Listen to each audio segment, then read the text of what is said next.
दिन उठें तो पहले उठने का नियम लें कि सूर्योदय के 1 घंटा पहले हम उठेंगे। देखो हमारी प्रार्थना मानना। तो इस समय सूर्योदय कई बजे होता है? लगभग 6 बजे 6:30 बजे गुरुदेव। छः। आप 5 बजे उठ जाइए और उठ करके सबसे पहला कार्य कीजिए, पृथ्वी के चरण स्पर्श कीजिए, भूमि के चरण स्पर्श कीजिए। और फिर आप जिस आसन पर बैठे हैं, देखो ध्यान से हमारी तरफ सुनना, जिस आसन पे बैठे हैं, जिस पे शयन किए थे, जिस सैया पर सोए थे, पृथ्वी को प्रणाम करने के बाद उसी सैया में 5 मिनट केवल बैठ जाइए और 5 मिनट बैठकर 5 संतों का नाम ले लीजिए। जैसे हम लोग श्री स्वामी हरिदास जी की जय, हरिवंश महाप्रभु की जय, हरिराम व्यास जी की जय, नागरीदास जी की जय, श्री ध्रुवदास जी की जय। पांच पांच संतों के नाम याद कर लीजिए। इसके बाद नीचे उतरिए और पहले जो अपने माता पिता, अगर वो शयन कर रहे हैं तो कोई बात नहीं है, अगर वो शयन नहीं कर रहे हैं तो पहले जाकर माथा रखकर उनको प्रणाम कीजिए। इसके बाद आधा लीटर या 1.25 लीटर जितना आप जल पी सकते हैं, उस जल को आप हल्का सा गर्म करवाइए अपने माता पिता से, जो भी आपकी सेवा में हो, या अगर आप स्वयं कर सकते हो तो स्वयं हल्का सा। अगर 500 ग्राम पी जाए तो और अच्छी बात है, और इससे ज्यादा पी जाए तो अच्छी बात है। वज्रासन में बैठना आता है? वज्रासन जानते हो आप लोग? देखो वज्रासन, वो देखो बैठ रहे हैं, ये दोनों पैरों को ऐसे करके इसमें इससे बैठकर जल पिया जाए। ये आपके ब्रह्मचर्य की रक्षा करेगा, कब्ज नहीं होने देगा और आपके मस्तिष्क की गर्मी को ठंडा करेगा। ऐसे वज्रासन में बैठकर धीरे धीरे 5 या 10 मिनट में जल पिया जाए, एकदम ना पिया जाए। गिलास में लेकर के 500 ग्राम जल धीरे धीरे उसको पिया जाए। फिर इसके बाद आपको 100-200 कदम टहलना है। फिर इसके बाद आप शौच जाइए। शौच अगर आपका पेट साफ हो जाता है, अगर नहीं साफ होता है, कोई ऐसी परेशानी लगती है, तो 1 चम्मच ईसबगोल की भूसी और छोटी हर का आधा चम्मच अगर रात्रि में दूध से या पानी से ले ले तो वो बार बार शौच नहीं लगाएगा, पर आपकी आंतें साफ हो जाएंगी।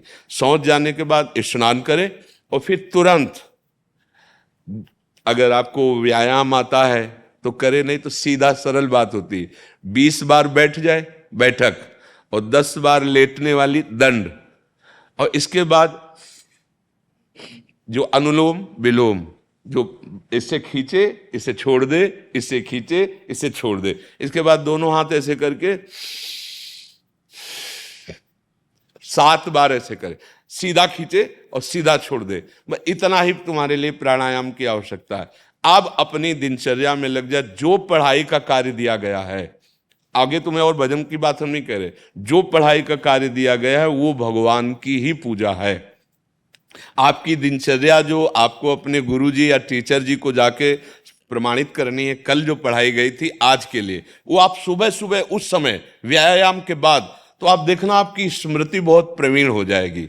अच्छा, ये आपकी प्रातःकालीन दिनचर्या है। जब आप अपने गुरुदेव के पास स्कूल जाएं, तो हमें आजकल का तो अब पता नहीं, पर हम लोग जब जाते थे तो अपने गुरुजी को प्रणाम करते थे। तो जो स्कूल में आपको पढ़ाई पढ़ा रहे हैं वो तो बात है, अब आपको जो हम खास बात बताना चाहते हैं वो कि देखो अभी छोटे छोटे बच्चे हो, बच्चों में कुछ बच्चे ऐसे गंदे बच्चे होते हैं जिनके गंदी बातें दिमाग में आ जाती हैं और गंदी बातें वो करने लगते हैं आचरण में। आप लोग इतना तो जानते ही होंगे कि गंदी बातें किसे कहते हैं। आप लोगों के पास अगर मोबाइल है तो कभी गंदी बात देखना नहीं। कोई भी बच्चा अगर गंदी बात दिखाए तो अपने टीचर से या अपने माता पिता से जाके शिकायत करनी चाहिए, वो बहुत हानिकारक होती है। कभी कोई भी गंदी बात अपने द्वारा नहीं होनी चाहिए। अभी आप नवीन जीवन धारण किए हुए हैं, आप भगवान की प्राप्ति, देश की भक्ति और बहुत अच्छे अच्छे पदों में जा सकते हैं। अच्छे पवित्र आचरण और पवित्र संस्कार। ब्रह्मचर्य के लिए गंदे बच्चों का संग त्याग करना, गंदी कोई ऐसी हरकत सिखावें या बात सिखावें तो उसको सुन करके छुपा नहीं लेना, तुरंत अपने टीचर से बताना या अपने माता पिता से बताना, और ऐसे बच्चे का कभी संग नहीं करना।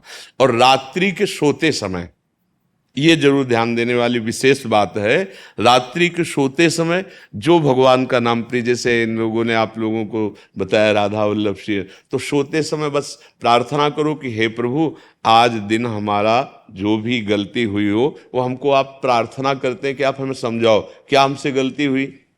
अगर पूरी दिनचर्या में ऐसा लग रहा है हमसे कोई गलती नहीं, तो भगवान सुबह से अभी तक हम सोने जो जा रहे हैं ये पूरा समय आपको समर्पित।